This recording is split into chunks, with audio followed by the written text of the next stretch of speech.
All right, shall we get started? I know my watch is a little fast, but it's probably 6 or 7 after.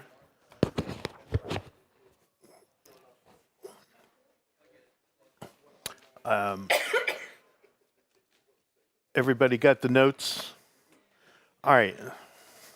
So last week we started with the historical evidence for the book of Daniel. We're covering the author and date type information, and recall there's two views about the authorship and dating of the book of Daniel. There's the maybe the classic view, or I'm not sure exactly what it's called. Classic view is that Daniel was written by a Jew named Daniel in the late 500, early 600 BCs, because he was an eyewitness of all the events.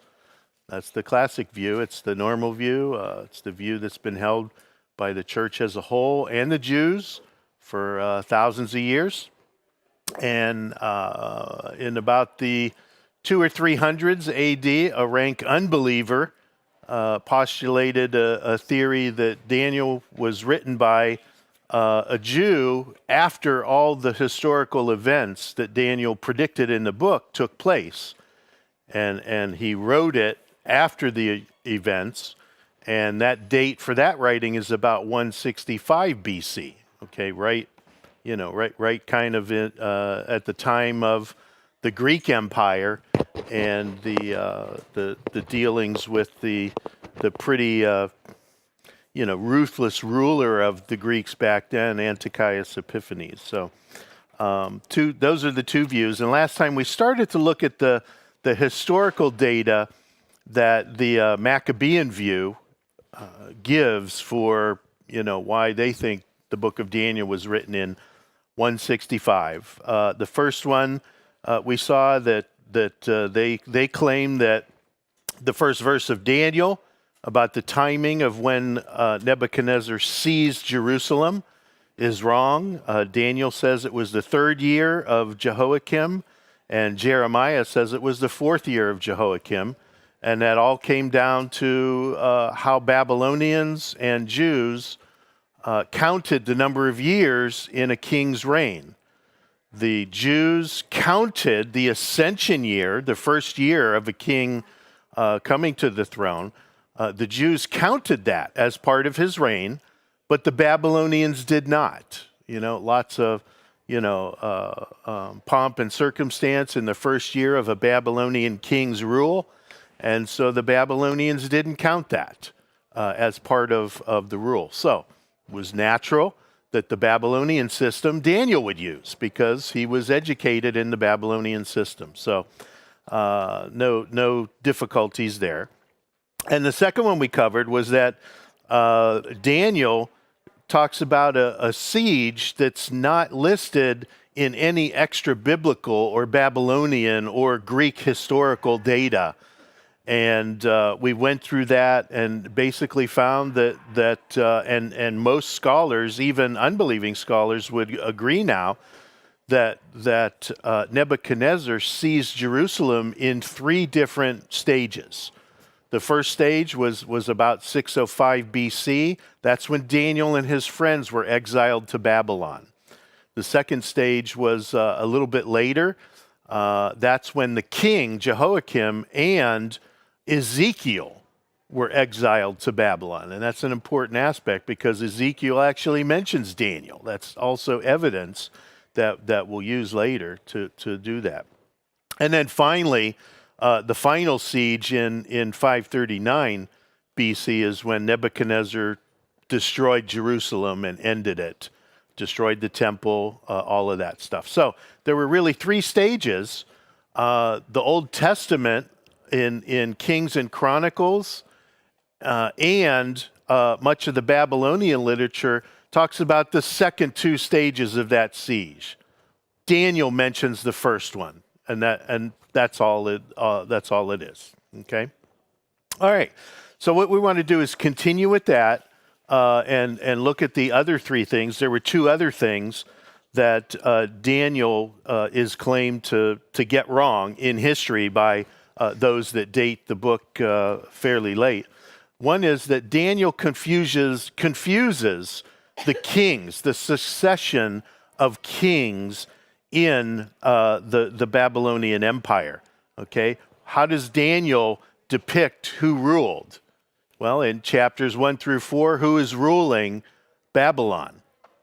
Nebuchadnezzar is, okay? And in the 5th chapter, it's Belshazzar, okay? And so those that reject the early date of Daniel would say, see, Daniel gets it all confused. He wasn't aware of all the kings in between Nebuchadnezzar and Belshazzar that ruled, and so therefore we can't trust Daniel. Okay, that's the thing we want to look at today, okay?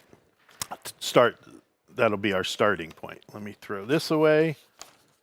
All right, so what I've listed for you here are the kings of the Babylonian Empire. Okay, these are the kings that are depicted and mentioned in all of the Babylonian literature at the time, the historical literature from the Greeks that were in existence then, some of that also even as at the time of the Jewish historian Josephus. He mentions these things, but here is a list of the kings, and you can see that Nabopolassar was the king before Nebuchadnezzar. Nebuchadnezzar was his son, and he actually defeated the previous king of Babylon. You know, these guys were fairly ruthless, I think, at the time. If you're a Star Trek fan, and you ever saw the episode called Mirror, Mirror, you know, it's captains ascend to the captaincy by assassination and things like that. Same with the Babylonian kings. Oftentimes, some of these guys assassinated.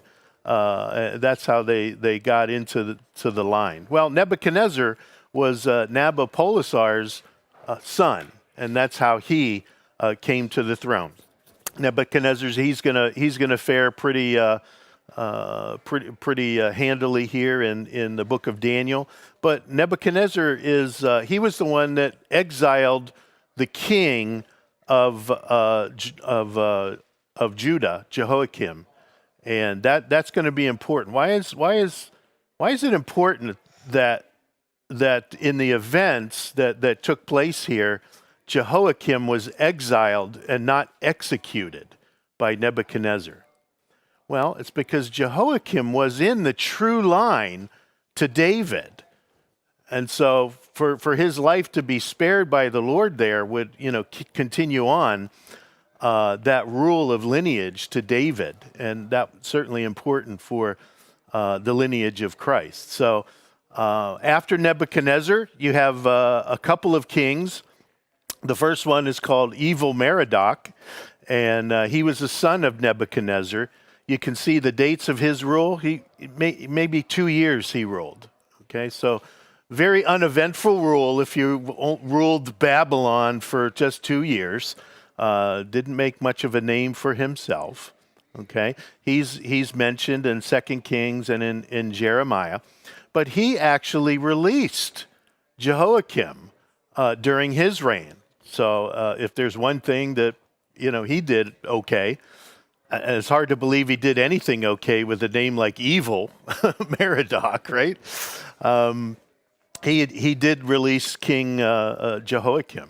Okay, the next guy was actually a son-in-law of Nebuchadnezzar. He usurped the throne from Evil Merodach, and you can see he ruled for maybe 5 or 6 years. Okay, 5 or 6 years. He was an official during the reign of Nebuchadnezzar. So he was at least close to the throne, and he took opportunity to take it from evil there. The next one, the son of that fella, he ruled 9 months. And so you see that there wasn't a whole lot of real famous actors on the throne of Babylon after Nebuchadnezzar. And then finally, Nabonidus. He's one that will be mentioned. He is mentioned in the literature. He had a reign that was, more than a couple of years. So he at least appears in the literature. The question of could he have been a son-in-law of Nebuchadnezzar? That's a question we're going to ask a little bit later on. But this guy usurped the throne. He got rid of the previous guy, and Belshazzar was his son. So that's how he shows up in Daniel. And it turns out that there's enough cuneiform evidence that Belshazzar was actually acting as king or co-regent during the last 10 years of Nabonidus' reign. Okay, so how do we reconcile all this kind of stuff that Daniel says Nebuchadnezzar and then Belshazzar? Well, I think one explanation is there's not a whole lot of things that some of these other guys did. Okay, it's fairly obvious. Although some people would argue, well, if that's true, that really argues for the late date of Daniel. If all these kings were forgotten, okay, someone writing in 165 wouldn't know of these minor kings, so it makes more sense that someone writing in 165. Well, that may have been true, but the interesting thing is up until the late 1800s. Belshazzar wasn't even known. Okay, he didn't appear in any evidence outside of the book of Daniel. And of course, to a secular scholar or the Bible doesn't count. That's the one source for history that you got to throw out. You're not allowed to use that. You have to do something else, That's just the way it is, okay? So it really, up until the late 1800s, those that held the Maccabean view said, well, this is obvious Daniel is wrong because we have no evidence that Belshazzar even existed. And, lo and behold, you almost never, want to bet against the Bible and its historical accuracy. There in the 1800s, they found 4 cylinders in, I forget which, it may be Iraq today, but I'm not sure of that. But there's a temple of the moon god in the city of Ur that they excavated, and if you know what a cylinder is, it looks almost like a bongo drum, and they wrote on it going across the cylinder. It's made out of clay, and you kind of read it, like that, spinning it around and stuff like that. But it turns out that one of these particular cylinders they found is called the cylinder of Nabonidus or account of Nabonidus, and lo and behold, on the text of one of these cylinders says the following: "For me, Nabonidus, king of Babylon, save me from sinning against your great Godhead," and obviously he's praying to Marduk, the Babylonian god, "and grant me as a present a life of long days. As for Belshazzar, my firstborn son, my only child, or my own child, let the fear of your great divinity be in his heart, and may he commit no sin, may he enjoy happiness in life." So, wow, stunning discovery. Now you've got the historical evidence that there was a son of Nabonidus named Belshazzar. That was a huge thing. It kind of I think rocked a lot of the liberal views of the dating of the book of Daniel, at least at the time, but they recovered and still continue to go this day. Okay? All right, so in another text, a cuneiform text, this is known as the verse account of Nabonidus. Okay, he describes that Nabonidus, he went on a long journey towards the end of his reign. He left Babylon, and he entrusted Belshazzar with the ruling authority and the kingship.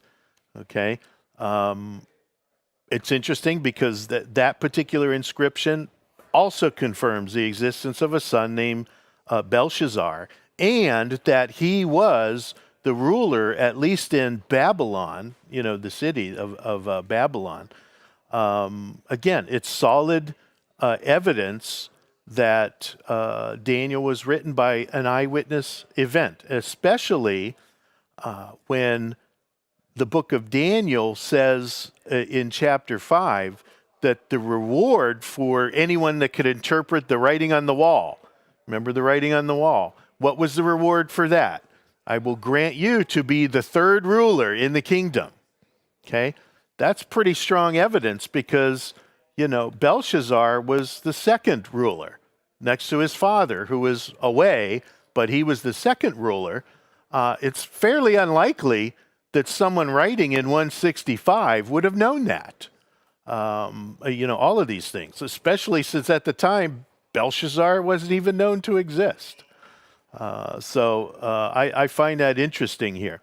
It's also important that there's no Greek historian of those days, 200 to after 200 AD, BC to AD.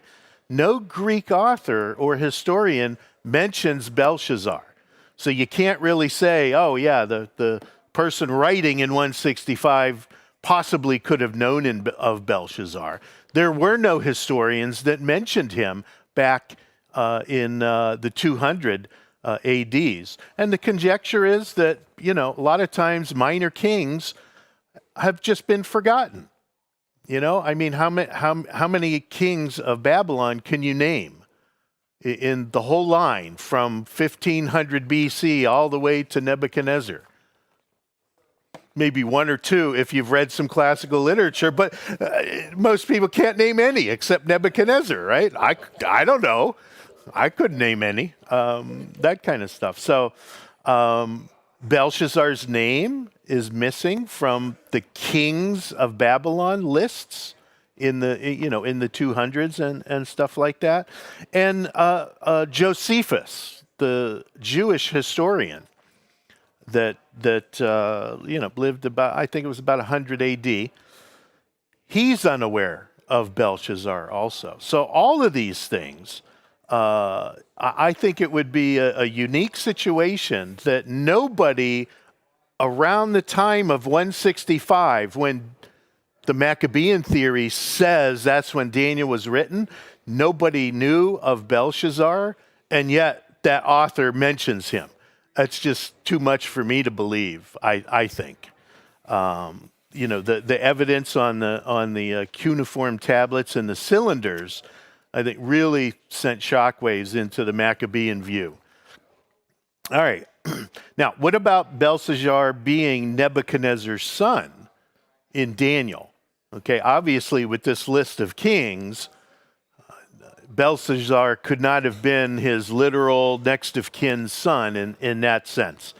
How are we to reconcile that? Well, there's three lines of evidence and one speculative view.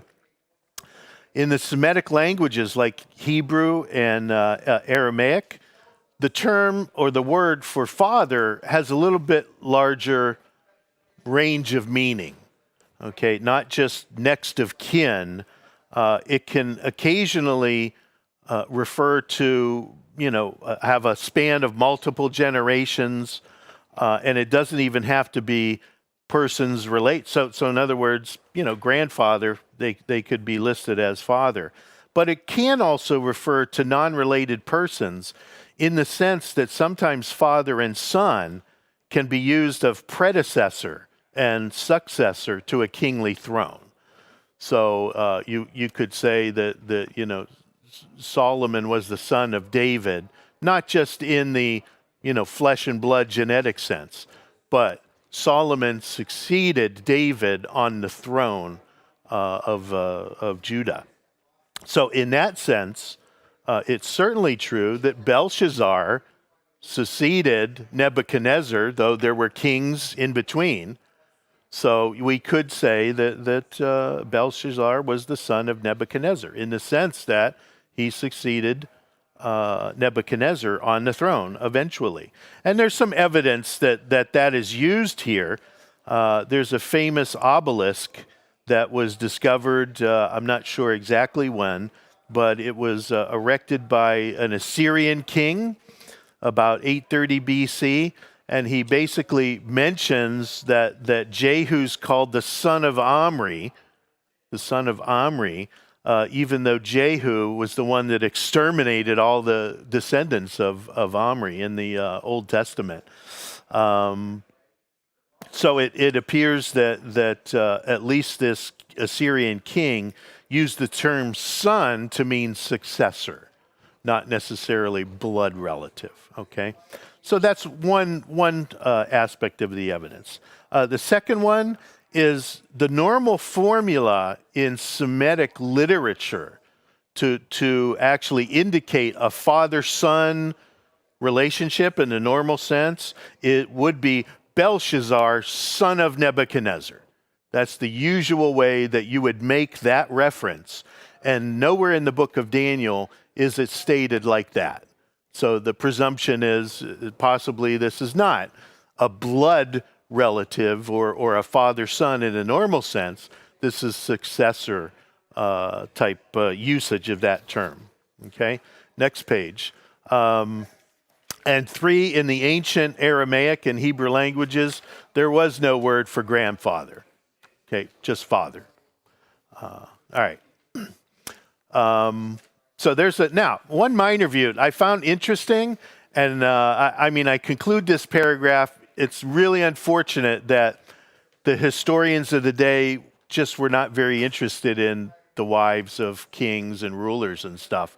Very rarely do you mention a whole bunch of stuff. That's unfortunate in this case because I think that this is an interesting theory here. It's a minor view. It's definitely held by some conservative scholars today that Belshazzar was actually, in fact, a blood relative of Nebuchadnezzar. Okay, and how could that have happened? Well, it's postulated that Nabonidus, who was Belshazzar's father, actually married a daughter of Nebuchadnezzar. Okay, a daughter of Nebuchadnezzar. According to this theory, Belshazzar could be a genetic descendant of Nebuchadnezzar, and he could rightly be called father, of Belshazzar, just because of the bloodline there, that blood relationship.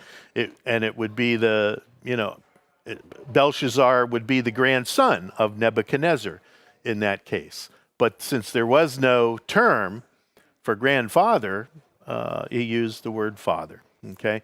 Again, speculative theory. It's an interesting one. There's no real evidence in the Bible or, any extra biblical literature. And I think it's because, again, the wives of the kings were just not of interest very much. Most of them had multiple wives. Many of them would take the wife of the previous ruler. Lots of different things like that could have happened, but there's not a whole lot of things, unless the wife of a ruler, a queen, did something astounding. She was a great builder. I read at least one instance where one of the kings of Babylon had a wife that just was a great builder. And so she shows up, 1 out of 1,000, she shows up there. So, okay, any questions on that? Again, that dispenses, I think, or at least answers relatively well Daniel's portrayal of Belshazzar being the son of Nebuchadnezzar. I think it's a pretty good explanation. Okay, and so the last one is that those that hold the Maccabean view, they say that Daniel invented the person of Darius the Mede. There's been no one in existence ever. That's what they would claim. Okay, and while the people that hold the view, they do have a point, because unlike the discovery of a cylinder with Belshazzar's name on it, there is nothing out there that has been discovered that has a reference to a person named Darius the Mede. Okay, and that's important because Daniel chapter 5 says Darius the Mede took over the kingdom there. Okay, it's also known that the possibility that there's a king inserted between Belshazzar and Cyrus the Great, that there could be some kings in between there. I think the extra biblical and Babylonian literature, the historical literature shows that there were no kings in between Belshazzar and Cyrus the Great. Okay, so you can't shoehorn somebody in there called Darius the Mede. Okay, again, all that's established from biblical, extra biblical information, but nonetheless, Daniel wrote Darius the Mede received the kingdom on the night of the death of Belshazzar. Okay, now the solution, I think, to this problem is fairly simple, though it seems, that really seems like a problem. And the solution is Darius the Mede was Cyrus the Great, was an alternate name for Cyrus. Okay, now what is the evidence? That seems like a very large leap. Okay, what is the evidence for that? Now, I tell you, there are 3 lines of evidence, and I'm not convinced by the first one at all. Okay, here's the first one. The Aramaic Conjunction, and I wrote it in there. I don't know what that is, but that's the conjunction, and, that kind of stuff, that word. In Daniel 6:29, and in Daniel 6:29, if you look, you'll find that there's really only, 28 verses, but there's a different, text that's there that labels the verses wrong. But the translation of that conjunction allows the following translation. Daniel prospered during the reign of Darius, even the reign of Cyrus the Persian, implying that Darius and Cyrus are the same person. Okay, that's a possible translation. That doesn't do it for me. It doesn't do it for me in terms of that. I think the better evidence is forthcoming in the second and the third. Number 2, the Greek historian Herodotus, he mentions, and Herodotus lived during that Greek Empire, so, he would have been knowledgeable of some of the history. He was a historian. He mentions twice that Cyrus had originally been given a different name by his mother at birth. Okay? Given a different name. And he was only later, did he come to be called Cyrus. And naturally, because of his exploits in the Persian Empire, Cyrus the Great. Okay? Now, it's known that Cyrus's mother was Mandane of Media. Okay? She was a Mede, and she was the daughter of the king of the Medes. Remember that the Media Persian Empire was kind of a co-empire regency here. Okay? Cyrus married the daughter of the Median king. Okay? I'm sorry, Cyrus's mother was the daughter of the Median king. Okay? And this could explain at least the Mede part when Daniel calls him Darius the Mede, because Cyrus' mother was of Median descent. Okay? And I think it would be, fairly substantial evidence that Daniel was written much earlier, because Cyrus the Great, that was completely superseded as the name for Cyrus rather than Darius. Okay, I want to read you. Let me see. Before we get to the one, let me read you the quotes of Herodotus from his history. Okay. You can find this out there on the internet. There's a site, if you type Herodotus, there's an app out there where you can, this book, this chapter, this verse, that kind of stuff. Gives you the Greek text, but also somebody has translated that into English. All right, so in Herodotus' first book, 113th chapter, 3rd verse, It says, Harpagus sent the most trusted of his bodyguard, and these saw for him and buried the cowherd's child. So it was buried. The cowherd's wife kept and raised the boy, who was afterwards named Cyrus. But she did not give him that name, but another. Okay? It is established that Cyrus had another name, that Cyrus was a later name for whoever this person was. Okay? All right. Herodotus 1:14-4. He says, as soon as he was let go, and we don't know what the context of, that is, I'm skipping a whole bunch, very upset about the indignity he'd suffered, he went down to his father in the city and complained of what he had received at the hands of the son of the king of the Medes, not calling him Cyrus, for that name had not yet been given to him. Okay? That's at least some evidence that establishes that Cyrus was known by a different name prior to his famous exploits in the Persian Empire. Let me see. Okay, I want to save this one that's a different topic. But that's at least gives you a hint that Cyrus was known by another name, and his mother was of Median descent. So it's very possible that Darius the Mede actually is Cyrus the Great. Okay? Third, Daniel tells us that Darius the Mede received the kingdom about the age of 62. To me, I think this is the slam dunk. Not only did Cyrus have a different name, certainly could have been Darius, but to me, this is the slam dunk. So there's cuneiform evidence discovered in Babylon that puts exact dates on Cyrus's life, when he was born, when he died. It's between 600 and 530. He was 70 years old when he died, okay, in the year 530.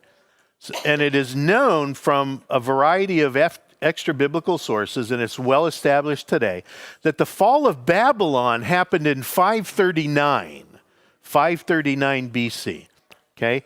That, if you look at the years, that would be the year that Cyrus turned 61 or 62, depending on what month he was born.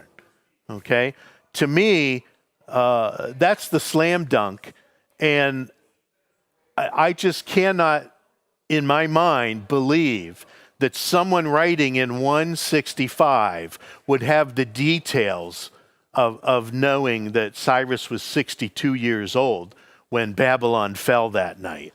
Okay, that's just too much for me to believe. So I think that supports very strongly that Darius the Mede was Cyrus the Great. They were one and the same person.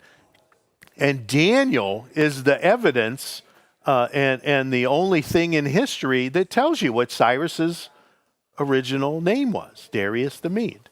Okay, I think it's really great evidence for the early date of the book of Daniel. Okay. Okay, any questions on those four negative historical things that the Maccabean theory folks present as evidence? Okay, we at least have good explanations and answers to refute their claims. They have others, you can go look at those. Literally, we could spend all year going through this kind of evidence. There's a lot more out there. I've put some websites out there that you can look at.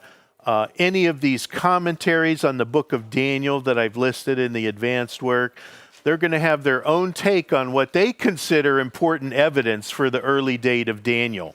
So if you peruse some of those things, you'll find some even more evidence. Okay? All right. Doing good, I think, today. We want to hustle up here because I want to be done with the historical stuff today. So let's go through the rest of it quick. What about the positive evidence for the date of Daniel? What are some things in the text of Daniel that say, hey, somebody in 165 probably couldn't have known that. Okay, these are eyewitness things. We've already mentioned the existence of Belshazzar. Okay, that he wasn't known. One more point with respect to Belshazzar. Remember in Daniel 5, it says that the fingers of a man emerged and began writing opposite the lampstand on the plaster of the wall of the king's palace. It literally says on the plaster in the text of Daniel. Okay, so Daniel, that description of plaster on the wall, I think is very interesting. It's a detail that slips by when you read, however, archaeological evidence at the Babylon site. They've uncovered the throne room, and they found, and I have a quote here from one of the archaeologists, or at least a scholar that's written on the evidence there. It says the evacuation of the palace has uncovered 3 impressive courtyards. Beyond 3 impressive courtyards, a large room which has become known as the throne room. Inside the throne room, facing the doorway, a recessed niche in the wall probably indicates where the king's throne stood. One wall was adorned with a design in blue enameled bricks, but the others were covered with white plaster. White plaster. So amazing that they could see white plaster adorning one of the walls in the throne room. And Daniel makes mention that the writing on the wall in chapter 5 was on the plaster of the wall. Okay, very interesting. And again, why would you put that in a story about the handwriting in the wall if you were writing in 165 BC? That's a detail in the text of Daniel that just provides I think some evidence that Daniel was an eyewitness here, and that the book was written in 600 BC. Okay, another interesting one. Daniel depicts the downfall of Babylon as a rather peaceful event. At the end of chapter 5, Belshazzar is killed, Darius the Mede took over. Okay, not a whole lot of bloodshed or anything like some of the battles you see over the kingdom of Judah and Israel in Kings and Chronicles. So Daniel tells us that Belshazzar was slain and Darius the Mede receives the kingdom. Okay, now it turns out that the peaceful fall of Babylon is attested by a cylinder by Cyrus, and it's called the Cyrus cylinder. And in the cylinder, he kind of describes what he said was his instructions from the god Marduk concerning, going into battle. He said that Marduk told him, Cyrus, to march against the city of Babylon. Without any battle, he made him enter his town Babylon, sparing Babylon any captivity or calamity. Okay, interesting. It turns out that the Greek historian Xenophon, he wrote early in the 4th century, which was, maybe 200 years after the fall of Babylon. He describes how Babylon was conquered without a fight. That he writes that the Persians diverted the Euphrates River. And the Euphrates River was such that they built one of the walls of Babylon right over that river. So the river flowed underneath the wall, provided water to the city, and came out, exited another wall on the other side. So the Euphrates River, Babylon was built around that river, and the river flowed in the walls through the city and out the other side. Well, the Persians diverted the Euphrates River and then crawled under the walls and attacked, once the water had gone down. Herodotus, he adds some more detail, and is this the quote that I want to see here? Yeah. Herodotus, and I put a lengthy quote here, but the one I wanted to get that was separate is Herodotus says this, and again, this is just one verse. The context is kind of the fall of Babylon. He says, but as it were, the Persians took them unaware. The Babylonians, says, because of the great size of the city, those in the outer parts of it were overcome, but the inhabitants of the middle part knew nothing of it, because at the time they were dancing and celebrating a holiday which happened to fall then. And until they got there, they didn't know anything about it. They were dancing and celebrating a holiday. And what was the context of Daniel chapter 5? Belshazzar threw a party. Okay, bring me the vessels. Let's drink out of the vessels of the Jews and that kind of stuff. And that was the last night that he lived. So here's the lengthy quote by Herodotus. He says, whether someone had advised him, meaning Cyrus, in his difficulty, how do I attack, Babylon? How do I do that? Or whether he perceived for himself what to do, I don't know. But he did the following. He posted his army at the place where the river goes into a city, and another part of it behind the city where the river comes out of the city.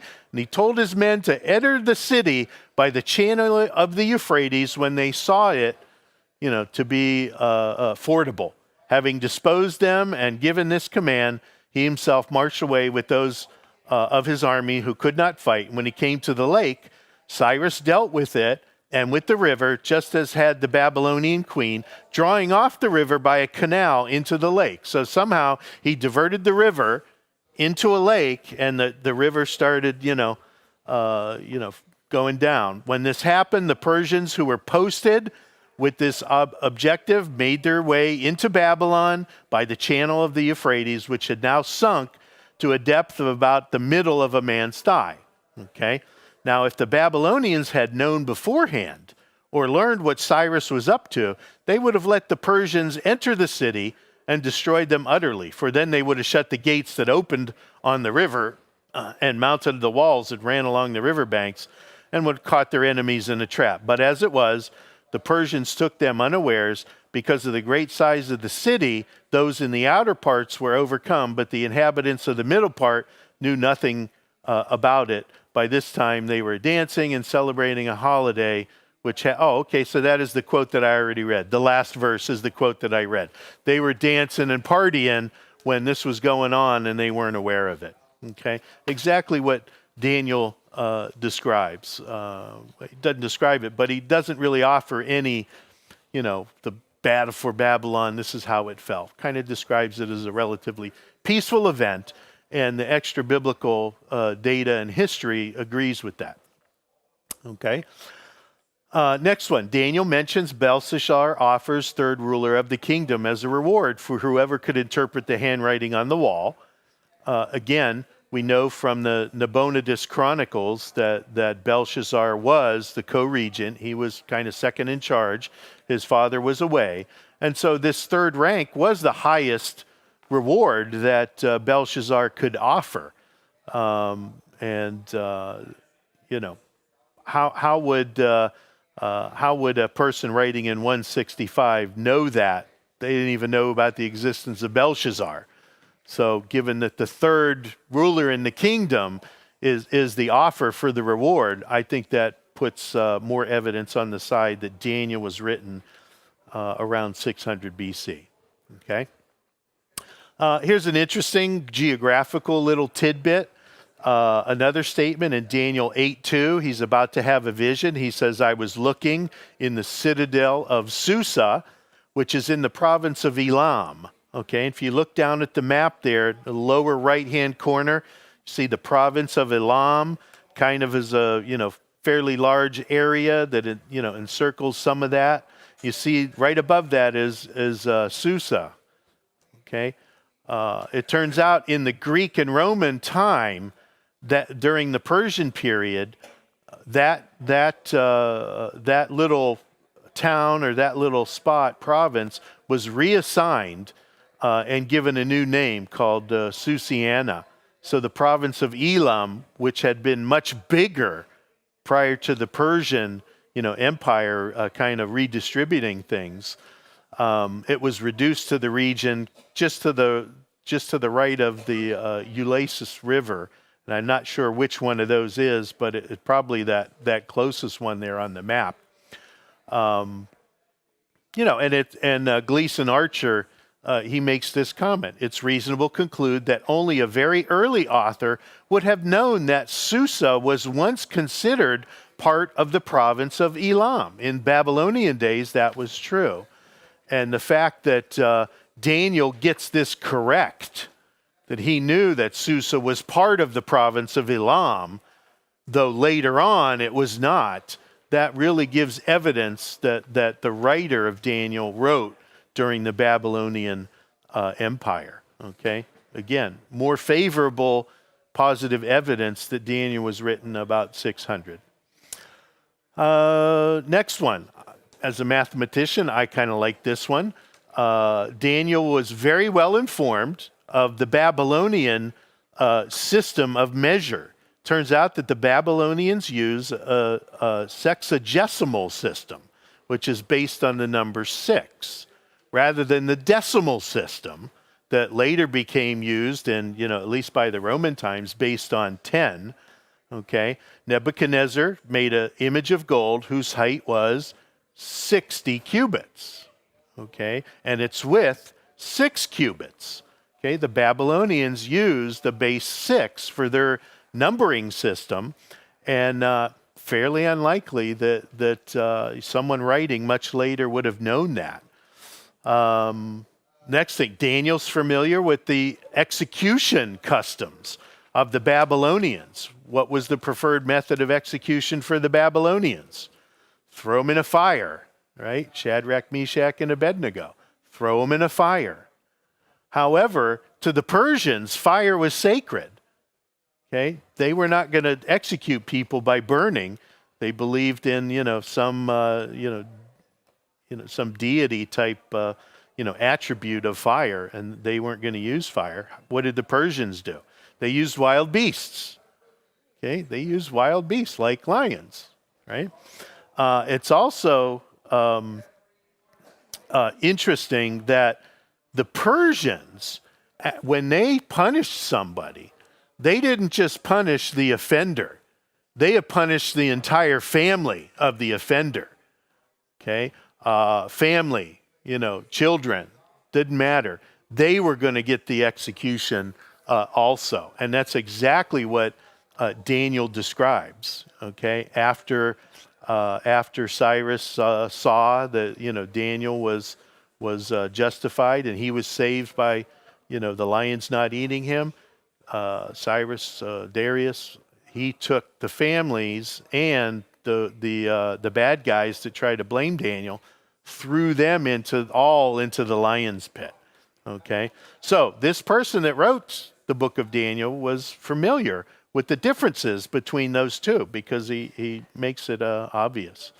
Another one that I think is an important one: the entire posture and relationship of the kings in the book of Daniel is favorable from a Jewish perspective. Okay, Daniel served in the court of Nebuchadnezzar. He served Cyrus. Okay, there's nothing bad that Daniel says about the kings as he's giving them interpretations of dreams and writings and that kind of stuff. The whole posture of the relationship between these Gentile kings and the Jews is one of benevolence. Okay, there's no hostility really there. And was that the case during the Maccabean period? Oh no. That Antiochus Epiphanes, he hated the Jews. He slaughtered as many of them as they could. And the Jews, in turn, they hated the Greeks, okay, all over the place. It's very, very unlikely somebody writing during the time of this Greek Empire would write such a favorable book between the Jews and the Greeks. That's just not believable. Okay, one more item, and we'll take some questions if possible. Ezekiel, who wrote during the Babylonian exile, no doubt about it. He mentions Daniel alongside Noah and Job. And to me, who in the Bible, has a first name that you immediately know who that is?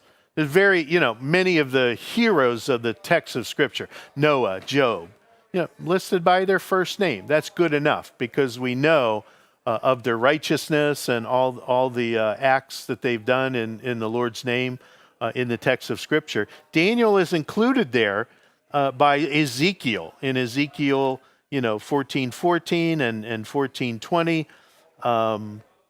He mentions Noah, Daniel, and Job in the same sentence. And Ezekiel is known to have, been written during that same Babylonian exile, about 600-ish, BC. Ezekiel was a contemporary of Daniel.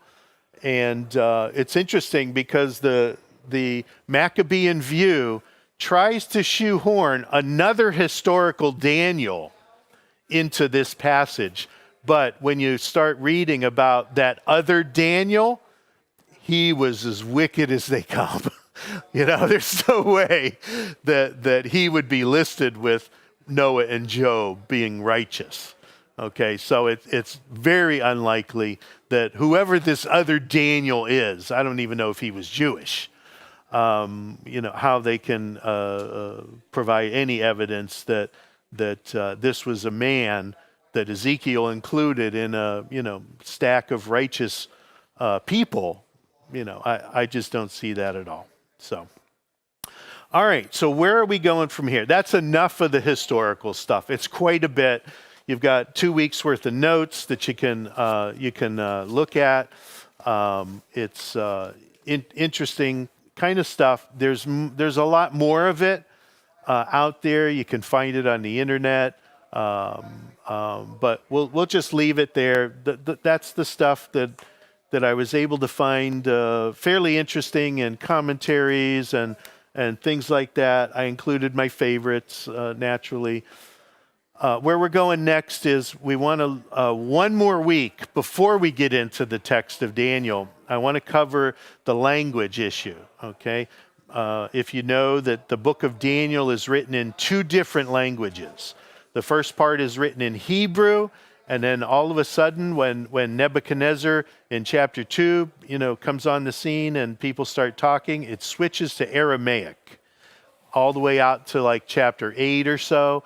And then Daniel's visions that he has, apart from anything going on in the Babylonian or Medo-Persian kingdom, at that point it switches back to Hebrew.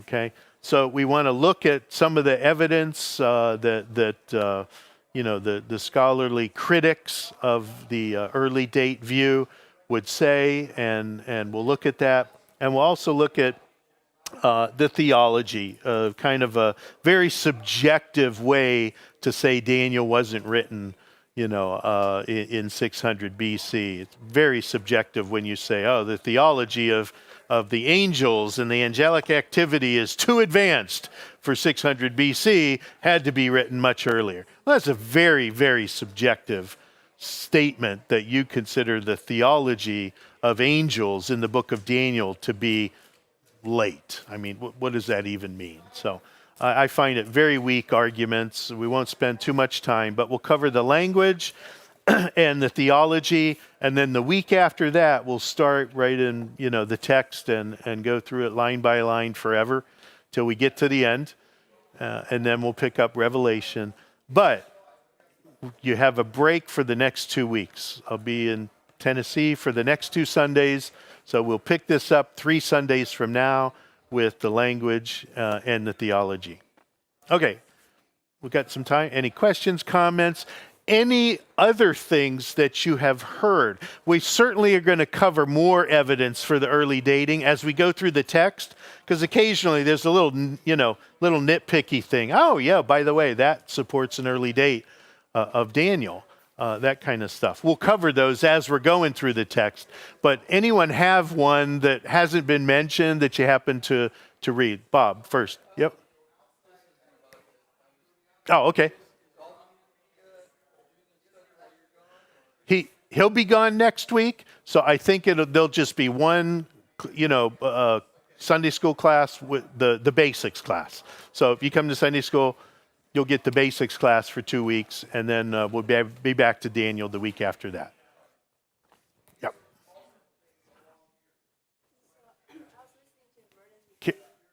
Oh, yeah, he's good.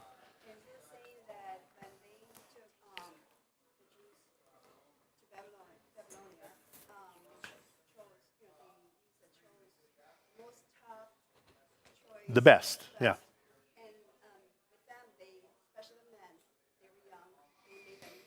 Mm-hmm.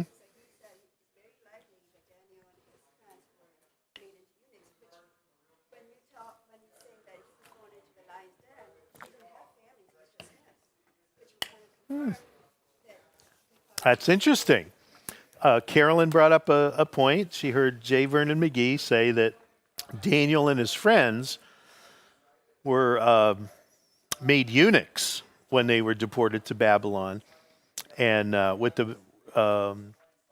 when Cyrus or Darius threw Daniel into the lion's den, there was no family that went with him.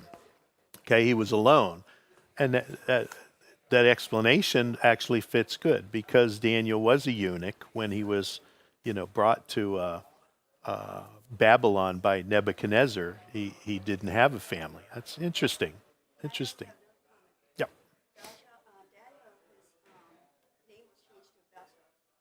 Belshazzar. Yep. Uh-huh.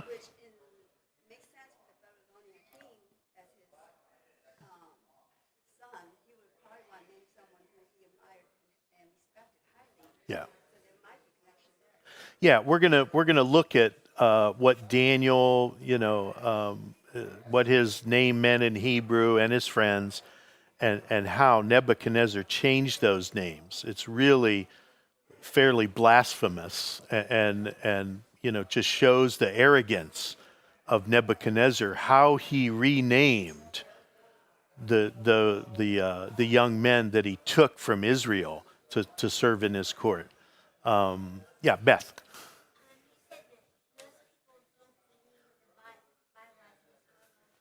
Right.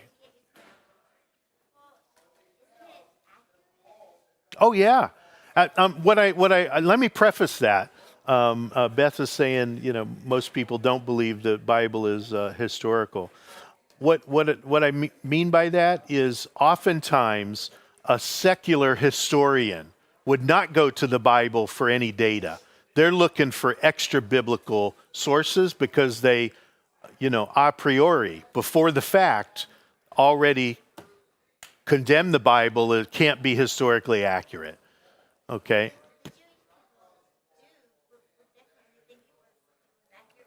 Absolutely. And it's been proven time and time again through archaeology that it is historically accurate. Yeah.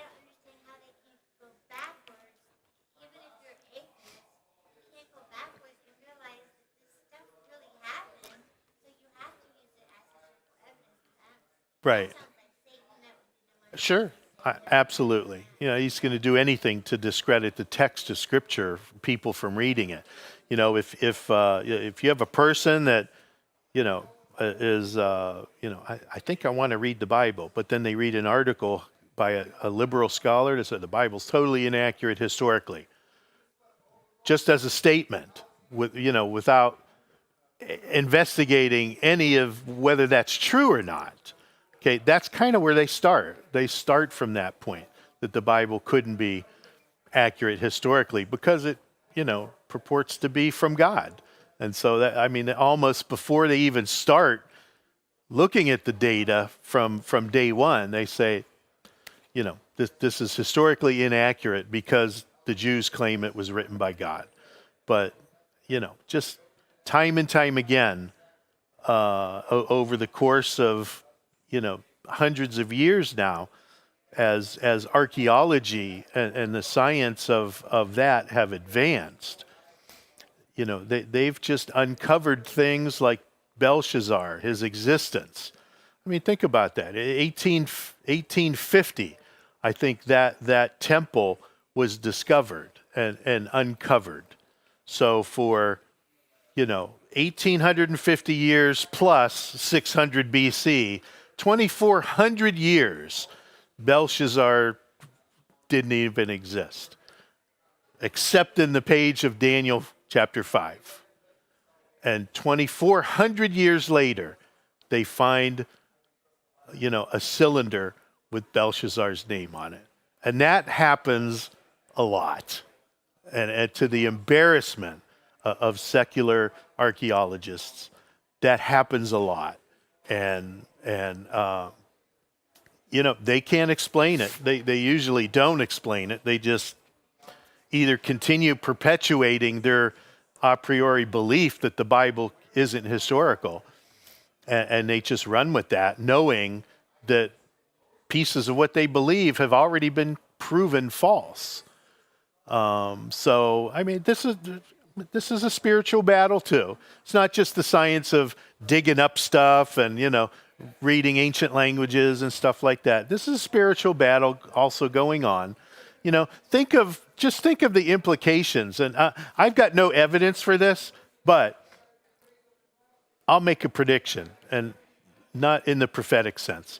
I think they're going to find the ark one of these days. And I think that has been prevented, from actually going and getting that and stuff because of who owns that country and the battle, the spiritual battle that's going on. It might be during the tribulation period. Maybe they discover the ark, Noah's ark, I meant. Sorry. Maybe they'll find Noah's ark during the tribulation, I don't know. I just think they're going to find it one day, and people are going to have to, that would be some of the most, stunning archaeological evidence for the truthfulness of the Bible that you could find. Right, Bob? In Kentucky, right, yeah. Yeah. I think they know where it is, it's on some mountain. That's right. You can't go up there, you're not allowed because, it's an Arab country. An Arab country controls that, and certainly, Muslims don't want any historical evidence for the Jewish faith to be proven true. So, all right, we'll continue next week. I got to get this microphone to the band.